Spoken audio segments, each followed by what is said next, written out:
It is the 9th of October, and I am Kevin Horn. I'm here today with a Mr. Stupid Question Asker, Yeah, also known as David Darnell.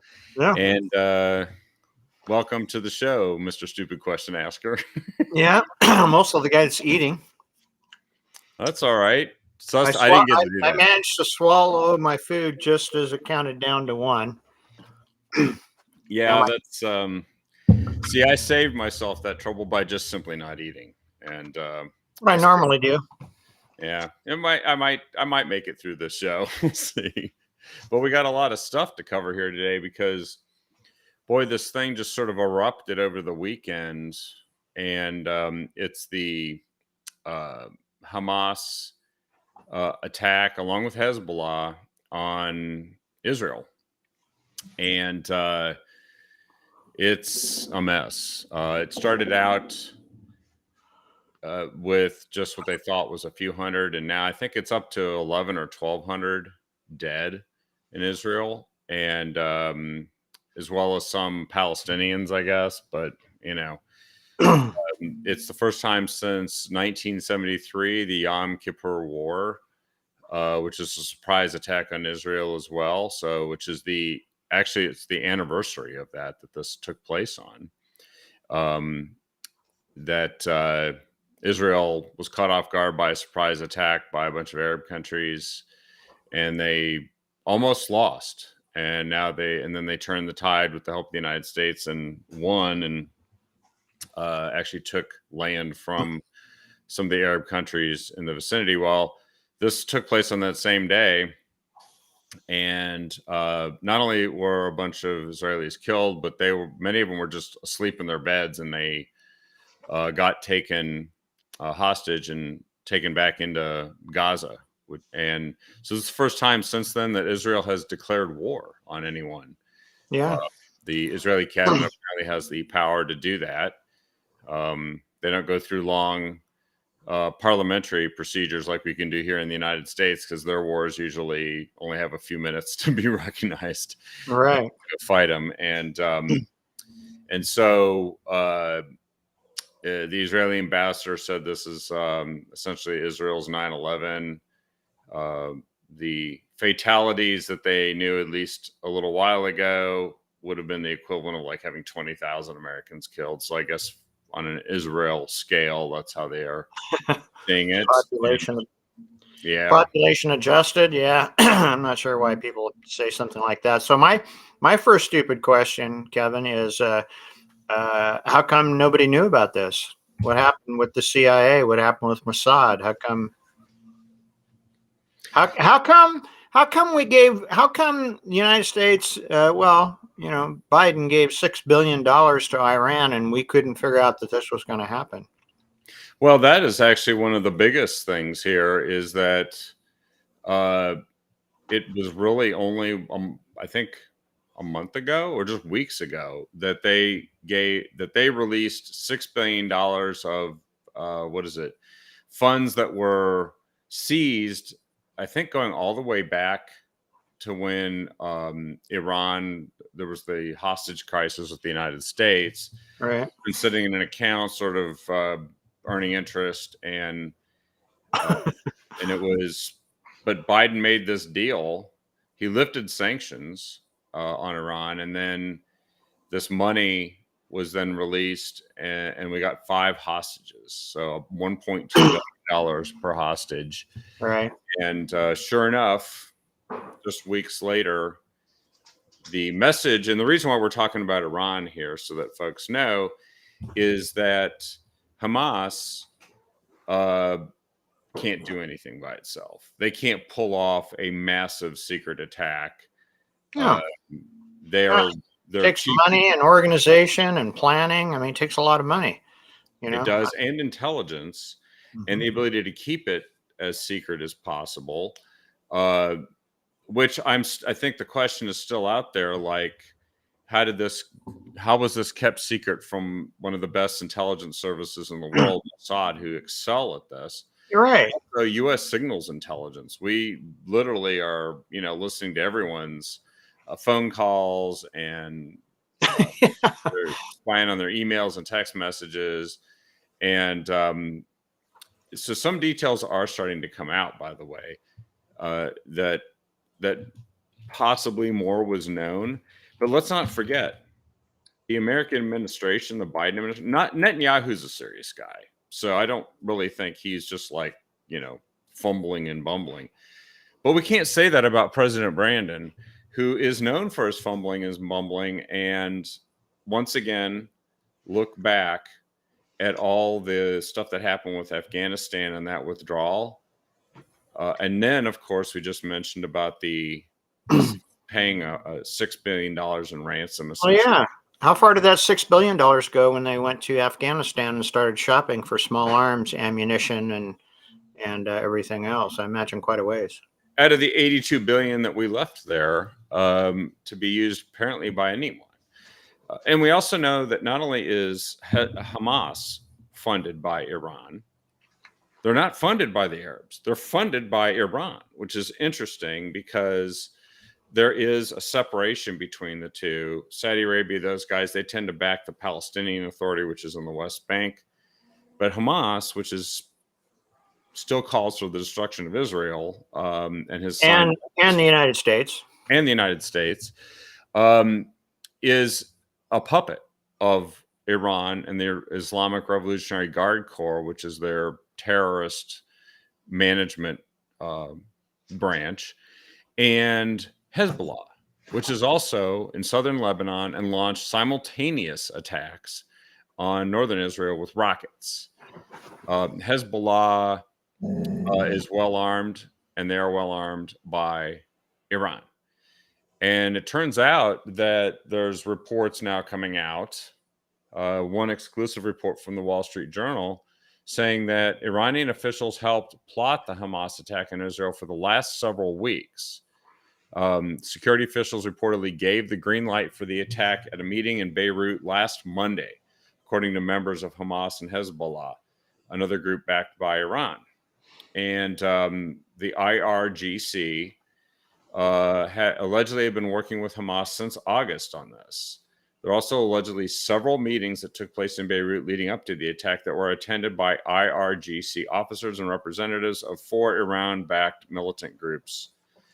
U.S. officials, of course, are insisting that they say they haven't seen any evidence yet of Iran's involvement. But this is pretty specific information that's leaking out. And Washington does leak like a sieve.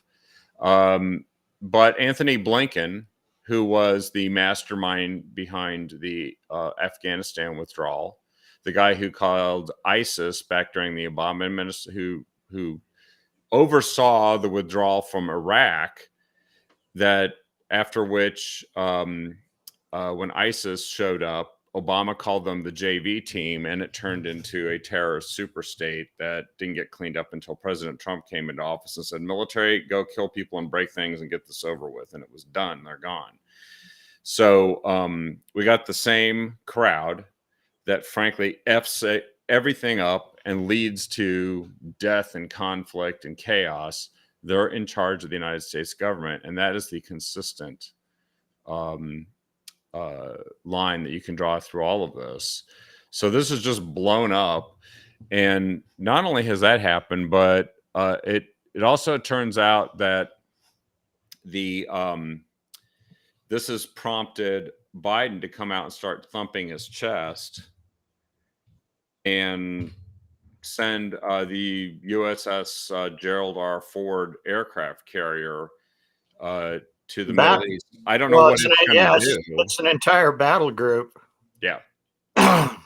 It's actually our number 1 battle group because this is the number 1 newest aircraft carrier. It's the largest and most powerful one that we've got. And they're sending it to the Middle East. Again, I don't know what they're going to do. They're going to bomb Gaza. I should say, there's more information to this too that's worth knowing because, we're going to send munitions to Israel and support what they're doing. But what's a carrier battle group going to do in all of this? I don't know. But brought to you by the guy who just seems to have more wars breaking out than he knows what to do with. 11 Americans have been confirmed killed And let's see.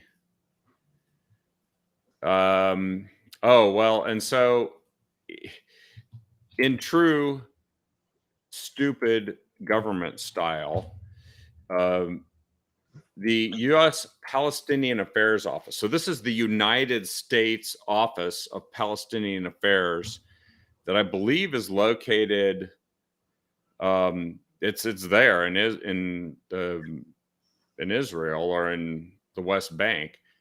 They posted a bunch of tweets saying, "We unequivocally condemn the attack of Hamas terrorists and the loss of life that has occurred. We urge all sides to refrain from violence and retaliatory attacks. Terror and violence involve nothing." Ted Cruz came out, the senator from Texas, and called the post disgraceful. He said, "This is disgraceful. Every single person involved in drafting and approving this tweet should be immediately expelled from the United States government." That's the United States government official mouthpiece put out that message and urged the Israelis, after having what is now confirmed here is 900 Israelis killed, that they should refrain from violence and retaliatory attacks. You know what? It's the I'm only way pretty you sure stop. the message is a giant FU to the That's Brandon. the only way you stop people like this is you kill them. Yeah. And I'm sure Israel has every right and is well within their, they should be well within their rights, even from a global perspective, to retaliate against the people that did this and kill them and kill all of them. Which is what they're proceeding to do, by quickly. the way. Yeah.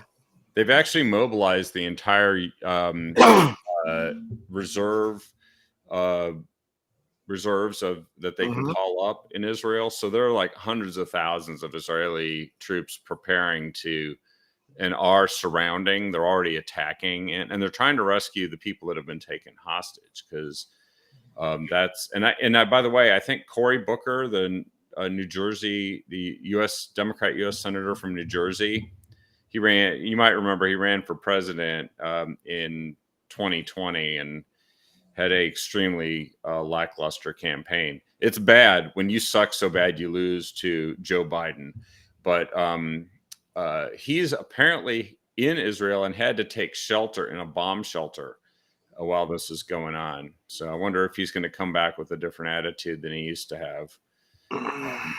But Trump has come out and said to Congress, look, the Hamas attacks on Israel boomerang on Biden and his foreign policy. Trump warned 1 month ago that the recent release of the $6 billion to Tehran would result in terror attacks and kidnapping.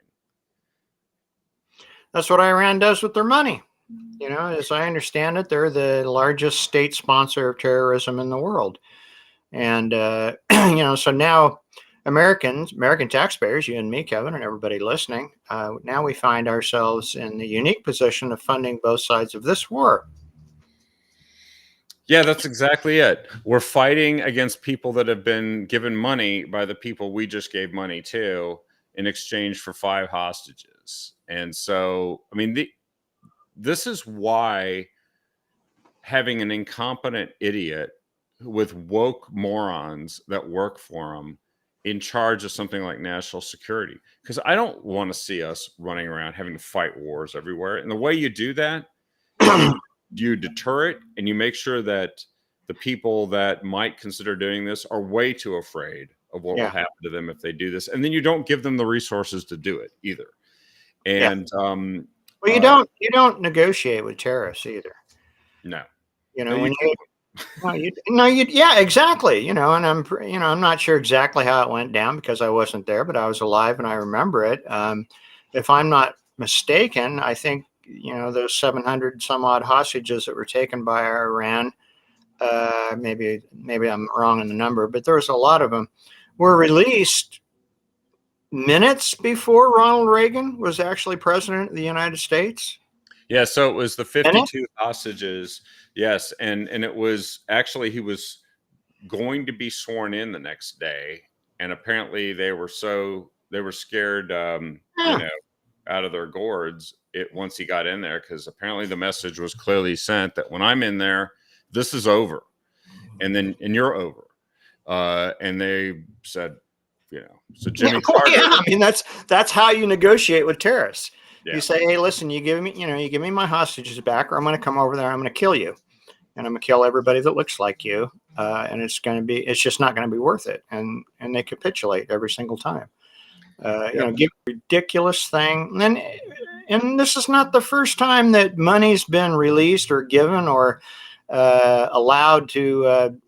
Iran has been allowed to access. I seem to remember some pallet full of money, American $100 bills that found its way into Iran. Yep, that President Obamaism sent in big fat planes over there. Yeah.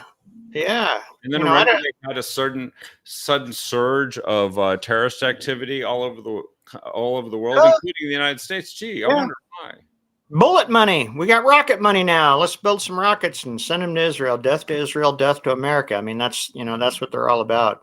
I'm not advocating that America go to war with Iran, but I sure am advocating that we take a much tougher stance with them and stop giving them money and stop negotiating with them. And when they do stuff like this, respond accordingly. There's some Americans that were killed in Israel as well, if I understand. 11. Yeah, and that's the one of the president's primary responsibilities is to protect America, protect American citizens, and I know that they respond. They respond to the same tactics that they use, and that's what we should be doing in America. And why we're not doing it, I don't know.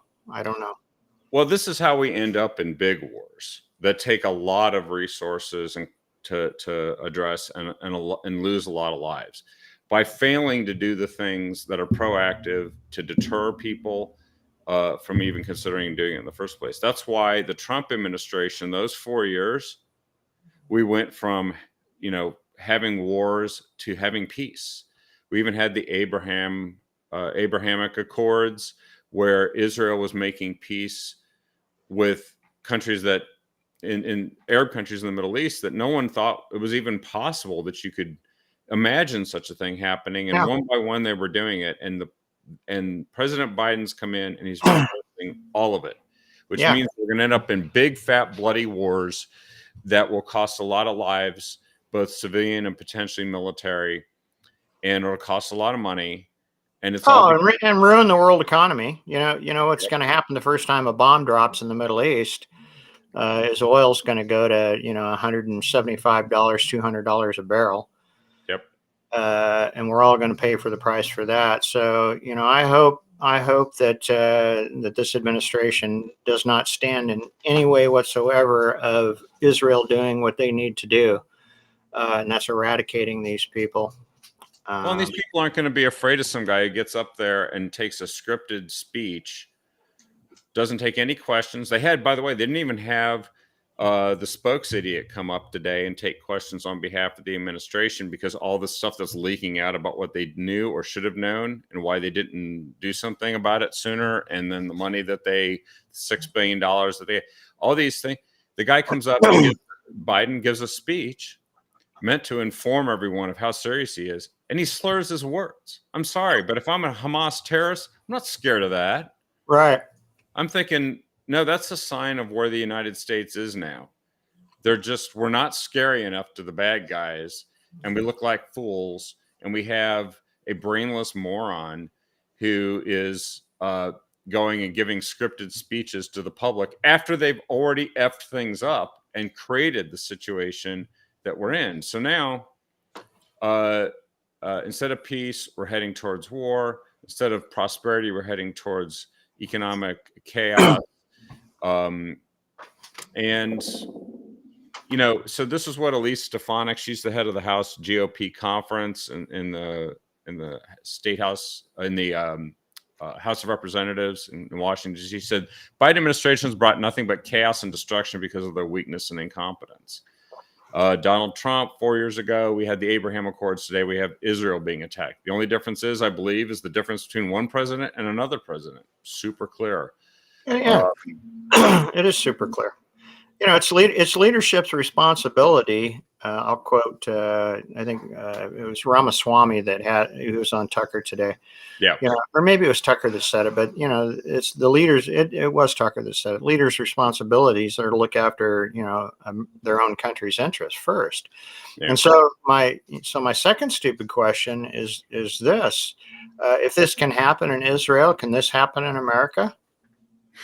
With a wide open border, with no iron dome system, with admittedly low stockpiles of munitions. Well, that's a good lead into our next story. Let me mention a couple of other things here that everybody should keep in mind. We still have American hostages in Gaza. And if you look at the Biden administration and what they did in Afghanistan, I don't know that things are going to go so well for those people. I'm sorry to say, because this is an administration that I don't think you can count on even looking out for Americans who have been captured. They're more likely to write a big fat $1 billion check to Hamas than they are to do something. Well, yeah, obviously they're willing to trade. They haven't the balls to go over there and kill them and take our hostages, so they're going to offer them money, which will just be used to, buy more rockets and more ammunition and paragliders or whatever the hell they're using to, get from Gaza into Israel. Well, here's another thing: China is refusing to condemn Hamas. God, no kidding.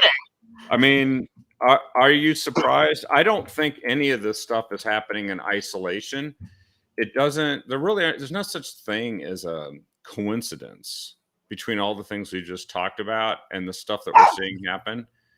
And of course, then we got the fifth column back here in the United States embedded in our educational and media institutions. It says 31 Harvard organizations blame Israel for the Hamas attack. Yeah. They're saying that Israel's entirely responsible. These are the people supposedly at our most elite universities. They couldn't even wait until it was known how many people had been killed, right? To start condemning the United States and Israel. Right. You can't blame the so-called Palestinians, though. I find absolutely no evidence in history that a state of Palestine ever existed. Yeah. So, because I believe it never did. But yeah, the Palestinians are the oppressed here. They're the victims here because they were displaced out of their ancestral lands by these damn Jews. Yeah, who have no right to be there. Yeah. I mean, I have had this discussion with people, and I go, "Oh, wait a minute. What do you mean?" So I did a deep dive on Saturday. Spent a couple hours actually diving into it, and there seems to be some pretty credible evidence that the Jewish people have been there for about 6,000 freaking years. Yeah, there's some documentation. I think one of them is the Bible. So I get it. I mean, I get conquest and all of that. There's the victorious and there's the vanquished, and real estate has changed hands all over the world many, many, many different times. Jerusalem has changed hands many different times. But the fact of the matter is that Israel has existed and has and has a right to exist. And if they're taking the land from Palestinians, I mean, I'm sorry, go find someplace else to live. Yeah, no, that's precisely true. By the way, I just want to display this. So you and I constantly hear, right, about how the Republicans are Nazis and we're fascists and all that stuff, and none of it's true. But the media repeats it over and over, just claiming it's true. I'd like them to comment on this. This is from the front page of the New York Post this morning. There was a rally of Democrat socialists in New York who are in support of the Hamas terror attack on Israel. Take a look at that picture. Yeah. And if I remember correctly, I don't know if it was New York, but at one of those large rallies of haters, people who hate America, by the way, these are domestic terrorists. They just haven't showed themselves yet. One of the speakers was wearing an SEIU jacket. Yeah, it's just unbelievable that they, we got to start seeing the world for what it really is. And you can see the swastika right there. Yeah. Where's the media, besides the New York Post, going out and condemning the outrageous and unacceptable comments and Nazi symbols? I'm not hearing it. I think they're all saying that we have to rally behind President Biden, which I don't know. I don't think rallying behind him is going to make any difference. Now, to your point, we've got a southern border that's wide open. Yeah. There's so many people coming across there that are turning themselves in that the Border Patrol could almost it's impossible for them to catch the people who don't want to get caught, the gotaways, right? And a lot of those people are smuggling fentanyl and meth into the country, which is destroying the downtowns of many cities, including Portland and along the left coast. But here's a report, actually, that's very poignant, very timely. The House GOP, the House Judiciary Committee, released a report, said that of the people that have the millions who have come across the southern border, the Biden administration has removed less than 6,000 of them between January 2021 and March of 2023. Less than 6,000 have been removed. That means more than 99% of the people who have come in supposedly claiming to be refugees, and these are the ones they caught, not the ones they didn't catch, are just floating around the country for as long as they want. Yep. Released into the country.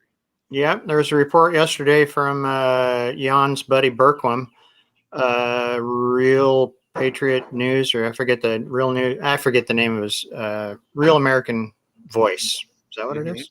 Yeah. It's saying that the cartels suddenly and inexplicably changed their location to bring people across to a deserted outpost in Arizona, and a large group of fighting age males from Syria made it in. Yeah. The people who are really desperate and can't somehow survive on their own are, of course, the military age males from the Middle East who really need to come to the United States. Or from China. Yeah, or from China. There's record numbers from China. As we talked about, I think on the show, there are record numbers of people who are on the terror watch lists coming across our southern border. Those are just the people that we have caught, and it's just wide open. So it goes back to my second stupid question. Can this happen here? Yeah, I think this can absolutely, what happened in Israel can absolutely happen here. I think we've got enough infiltrators coming across the border now, probably. And according to Michael Yan, he sees evidence down in the Darien Gap that they're gearing up to triple, quadruple, or even fivefold the numbers coming across to like 10,000 a day.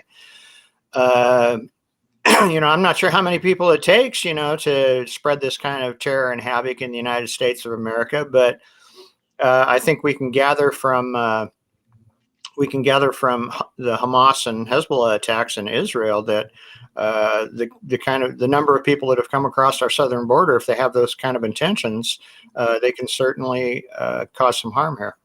Oh, it only took 19 to do what they did on 9/11, and we're wide open just because Why would they do something as hard as trying to get on a plane and crash it into buildings using box cutters when there's literally like sports stadiums full of people, streets full of people?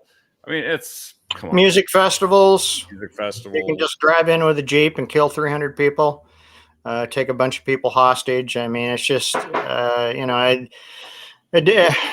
Our government does not care about our sovereignty or our safety. I think that's very clear, and I think it's upon each and every American to to do that yourself. You're gonna have to secure your own lives because the government apparently does not care. Apparently, Article 4 of the Constitution no longer applies. That the federal government shall keep the states, protect the states from foreign invasion. Yeah. Yep.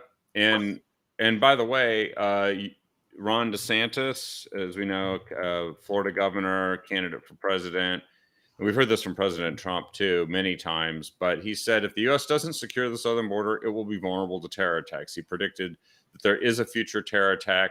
If there is a future terror attack, it'll be linked to the southern border.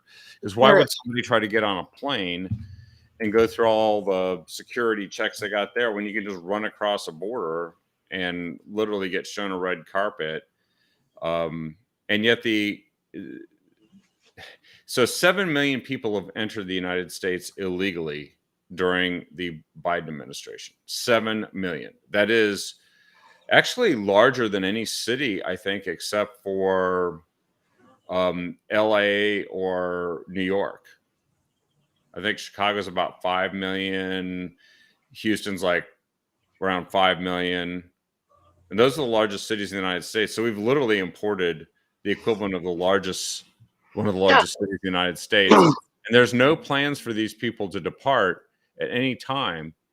And Biden the other day made some news claiming that he thinks we will actually have to start adding some sanctions to the some sections to the border wall.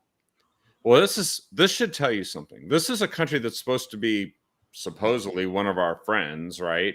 Not a country that's bent on our destruction, which we know, and death of our citizens, which, there's plenty of those countries, right? Yeah. The Mexican president Obrador said, claims that Biden won't add new sections of border wall. He says it's pure publicity. They don't want to build more sections of the wall. That's what they told us. They don't want to do it. So Biden said this the other day. When the president of the United States says something and it doesn't mean anything, even to the president of Mexico, when he thinks it's a publicity stunt and a joke, politics, our country is in trouble because no one believes the president of the United States. So they're going to do whatever they want. Part of the ability to deter people and not fight wars all the time and not have Americans dead everywhere is because they're afraid of what you're saying because they know you mean it and you'll back it up with action. Right. This is not a credible thing for Biden to do or say. And that means he's so damaged that a country that technically is an ally and a friend doesn't believe a single thing this idiot says. That's a no. Why should he? I mean, it's we got a president that's playing politics with American security. Well, speaking of politics, there is a big thing happening in Washington, D.C. with the House speakership. So the story has evolved a little bit from last week. There's a good Epoch Times news article about it. So it's basically the race has come down to two people. And the third one that hadn't announced he was running, his name was Hearn, who I don't know who he is actually. And I know quite a few of who the people are in Congress, but the Kevin Hearn is his name, from Oklahoma. He is the head of the Republican Study Committee. It's a sizable Republican caucus, but he announced he wouldn't enter the race. So there's really just Steve Scalise and Jim Jordan. Apparently both of them meet with the approval of the Freedom Caucus, a chunk of whom were the ones that moved to and voted to have Kevin McCarthy ousted from the speakership. Mm-hmm. And now it's hard to say who's going to emerge from this because Steve Scalise is the majority leader. But Jim Jordan's very popular and very good at explaining things when he gets on TV, explaining it to the public. He's the chair of the House Judiciary Committee that's leading part of these inquiries into what's going on with weaponization of the U.S. government by the DOJ, the FBI against citizens, against conservatives, against the former president. And also he's one of the three that are involved with the Biden impeachment inquiry. And so he's been endorsed by President Trump for the position, although it doesn't really matter what happens outside of Congress because it's the members of Congress who are going to decide who that's going to be. So Steve Scalise and Jim Jordan, one will probably end up being the speaker, one the majority leader. It's hard to say where this is going right now. My gut kind of says that Jim Jordan's probably going to pull it out, but I don't know. And of course, they're remarking on the story of what's happening with Israel and Hamas at this very moment. There is a poll that says most Republican voters want the next House Speaker to be loyal to President Trump and support the Biden impeachment probe. Somewhere around 60% say that they should at least be loyal enough to Trump to push back on this stuff that's being done to use the justice system to manipulate our elections and to go after him. And 72% said the speaker should support the Biden impeachment probe. Kind of a no-brainer. So those are a couple of interesting headlines. But what's your thought and your take on this at this point? Well, I don't really have much in the way of thoughts as far as this, Speaker of the House is concerned. I think it makes sense, from a political party point of view, that the speaker should be well aligned with the absolute lock nominee, which is going to be Donald Trump, right? I mean, I don't see any way that Donald Trump is not the nominee. And I think if the GOP had any brains, I think they would move that direction. I think they would install someone who's going to work well with President Trump should he overcome the margin of fraud in the 2024 presidential election. And that's what I think. Well, and I think Jordan is probably the best choice. I mean, Trump has said it. I don't know, very much about Jordan. I didn't know crap about McCarthy, to be honest with you. All I know is that the House doesn't seem to give a shit where my tax money goes, or whether there's enough of mine and everybody else's tax money to even pay for what we think we need, much less the ever expanding federal budget. I'm kind of pissed about that. I'm kind of pissed about the ever expanding federal budget. And I get inflation. I understand that things cost more, but man, it's just completely out of control, Kevin. It is. I know that also they have to be smart politically and aim their efforts at anything that moves the ball in 2024, because they might control the House of Representatives. They do not control the federal government. And at this point, that's what the Democrats are doing with the hand that they have. They're playing their hand to make sure that they come out on top in 2024. And I think we have some people that think that what they're going to get to do is sit around and legislate in the House of Representatives, and that's all going to work just fine. And I don't know how that works. If everything that you want to do can't possibly happen,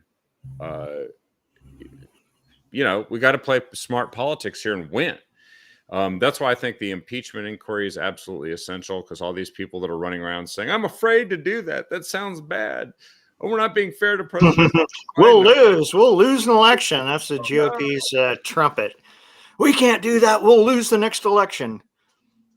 Yeah, that certainly stopped the Democrats in 2020, didn't it? And yeah. You don't lose elections by impeaching a corrupt president. You lose elections by not keeping up with how to win elections. Yeah, and you push it out there. You make sure that people can actually get the information about what's happening with the other side, because let's not forget all this information that they're releasing that comes from these inquiries, as well as the information they expect to get. The media could just report it, but they don't report it. No. So you have to force the hand. Like, we have to do this. Otherwise, it simply will never get in front of voters, and they will never know. And they'll do, too many of them will do what they did in the past, which is, fill in the oval for the brainless moron that the Democrats offer up. So Well, I think Lori said it. Lori said it correctly. We all need to be reprogrammed. yeah. And Yep. to some extent, I agree with that. I think the American voter, particularly the Oregon voter, needs to be reprogrammed because they've apparently been brainwashed into thinking that voting for the same people and the same policies will somehow Produce a different result. a different result, a better result, anyhow. Yeah, I think we're getting different results. They're just worse. Yeah, we're getting worse results. And Yeah. so it's the difference between, do you think it'll get better if you keep voting for the same thing and they people admit it's worse? I mean, they say it's worse. We're not just Yeah. Everybody knows it's worse. Everybody Yeah. knows it's worse. Everybody knows this. The state's turning into a shithole, and no one seems to be willing to make that choice at the ballot box. I hear anecdotally about people leaving the Democrat Party all the time, but I'll tell you what, 300 well, not 300, but 150,000 Oregonians would have to leave the Democrat Party for things to significantly change electorally in the state of Oregon. So here's an interesting development today in the news. Speaking of people leaving the Democrat Party, Robert F. Kennedy Jr. announced that he is going to make an independent run for president. And he says the reason why, of course, is he tried to participate in the Democrat nominating process, by wanting to attend debates and the selection delegates. Yeah. Like his father did in 1968, right? When an elderly and failed Democrat incumbent president decided not to run for re-election, Lyndon Baines Johnson. Of course, RFK Sr. got thanked for that, and he got assassinated in California by Sirhan Sirhan. Interesting. Palestinian, by the way, I believe. Yeah, remember it vividly. Yep. And however, so RFK Jr., they would never let him participate in debates. They were icing the entire process for Joe Biden because Joe Biden is such an extraordinarily good candidate. Yeah, I know. Has been for 50 years. That's right. No reason to change now. So, but RFK Jr. said he was negotiating with him. He got no respect. There was no way to pull it off. So he is leaving to run independent. And apparently there's Cornel West, a professor, I forget where, at some Ivy League college. He's a kind of a radical progressive, but also a dissenter from the Democrat Party, is running for president. So he still has a job? I guess. Maybe he doesn't need a job. He's kind of, a tenured guy. He can just go out and do whatever he wants. But now there's a debate because some people are saying this could help the Republican nominee. Some people are saying this could help Biden. So on the one hand, they're saying he could be a spoiler by stripping off Democrat votes that might otherwise go to Biden. Right. On the other hand, it's a Betsy Johnson ploy. Right. And we know that was hard to predict what way that was going to cut too, or how it would have cut. You could say it probably helped in 2022. I would say the evidence and numbers point that it helped. I mean, that was the closest a Republican has come in many cycles. So, but the other thing is you have all of the Republicans that were so enamored with Betsy. I'm not sure how many actually voted for her, but I would assume since they were singing his praises, people like Josephine County Commissioner Herman Bartsugar probably voted for the Democrat. Yeah. But the thing about and God, it's the same darn thing with RFK. I mean, so many people on my side of the aisle is having a text conversation with a guy who's a huge Trump supporter, good friend of mine, and he's like, I said, he's just nothing more than an effing commie Kennedy as far as I'm concerned. He goes, no, he's not. Well, yeah, he is. Yeah, he is. He's a freaking Kennedy. Yeah, the only thing nice about him is that he had the guts to dissent from what the Democrats are saying on a handful of issues, right? Yeah, right. Particularly relating to COVID and vaccines. and they thanked him by telling him you did not comply, so you're out. But other than that, so the RNC put out some research today, right after this announcement was made. Make no mistake, RFK Jr. is just another liberal who wants to ban fossil fuels, raise taxes, and pass a Green New Deal. Exactly. And so they came up with, I think they numbered it at 23 different reasons why you should be wary of radical Democrat RFK Jr. So hopefully this information helps the friend of yours that you know, as well as others. Well, I mean, my friend is not going to vote for him, but I mean, there's a lot of people out there that are just, RFK. As a matter of fact, he said he believes Trump should pick RFK as a running mate.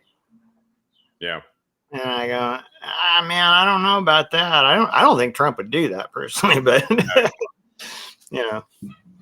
So well, that's kind of the other story of the day, and that would have been the story of the day had all this other stuff not been going on. But at least we got some info out there so people can decide for themselves if he's a radical leftist Democrat or just a super awesome guy. Yeah, I agree. Yeah. Well, here's a last Kennedys are going to Kennedy. They're going to Kennedy. Yeah. They're going to commie. They're going to commie any way they can.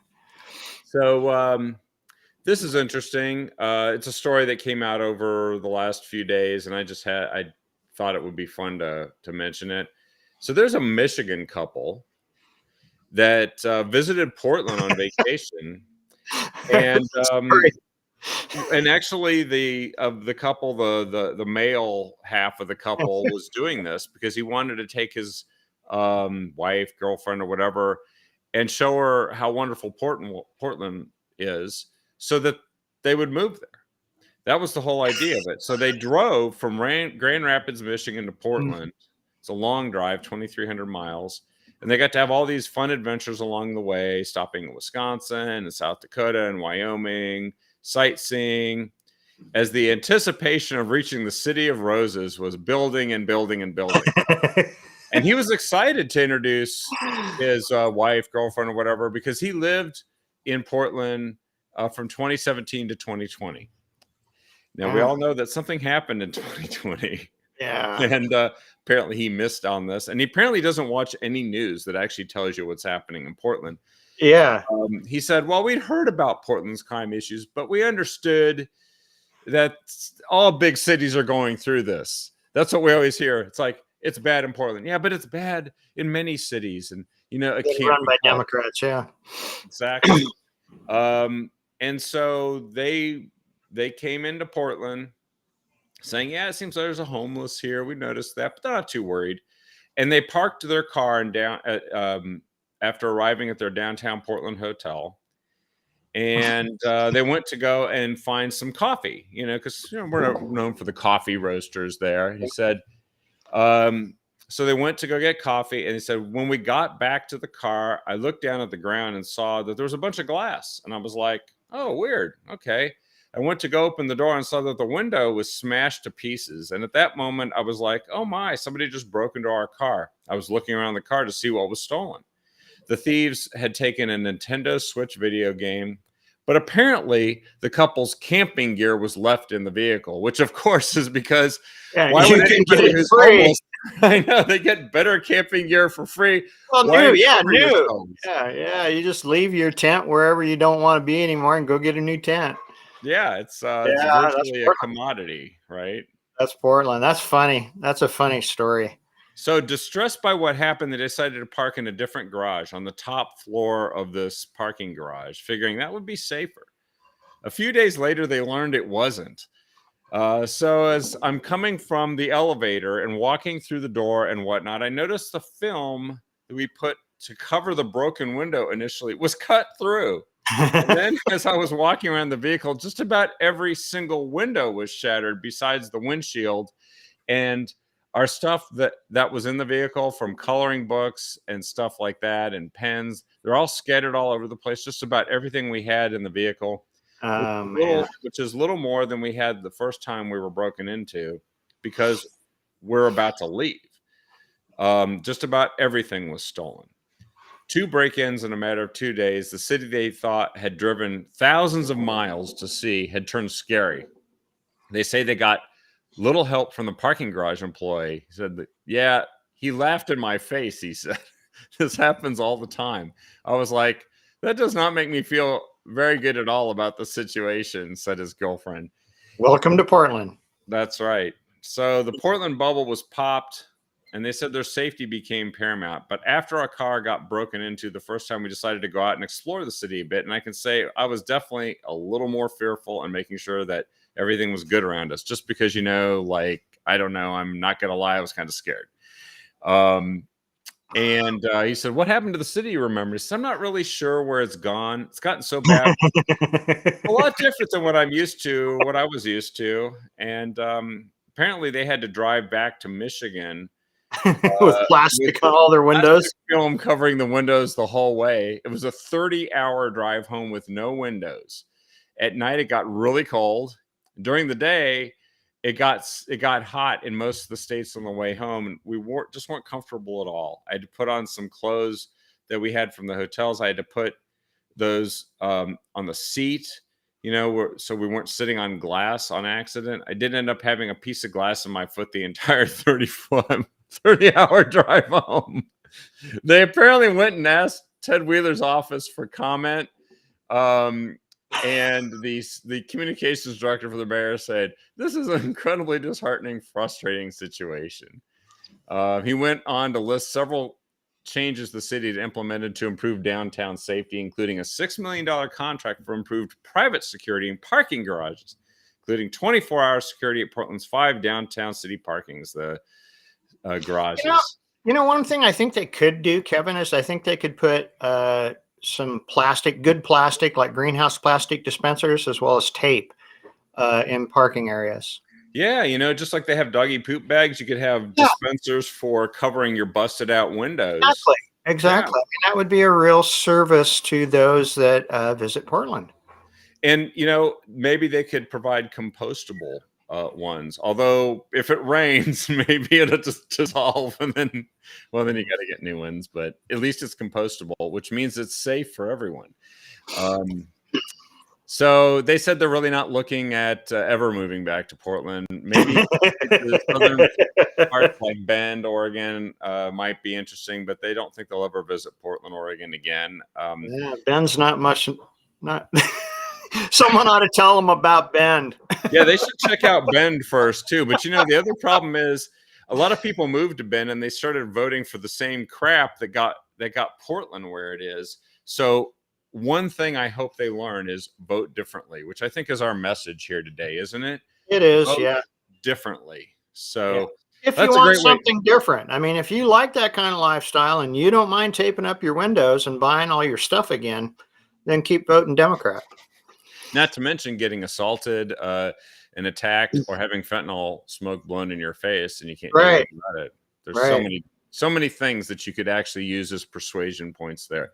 Well, that kind of wraps our show here for tonight. We covered some important stuff here tonight. And the message, of course, for today is vote different or, suffer the consequences. Yes. Yeah. That is the wisdom of the day. People who live in Oregon, people who live in California, people who live in Washington, New York, Illinois. All blue cities and states, which apparently are going to learn the lesson the hard way. Well, thank you, David, for joining me here. Let's keep asking those stupid questions because apparently they ain't so stupid in the end. Yeah, well, I'm pretty good at asking stupid questions. So when I'm not wrong speaking, I will ask stupid questions. Exactly.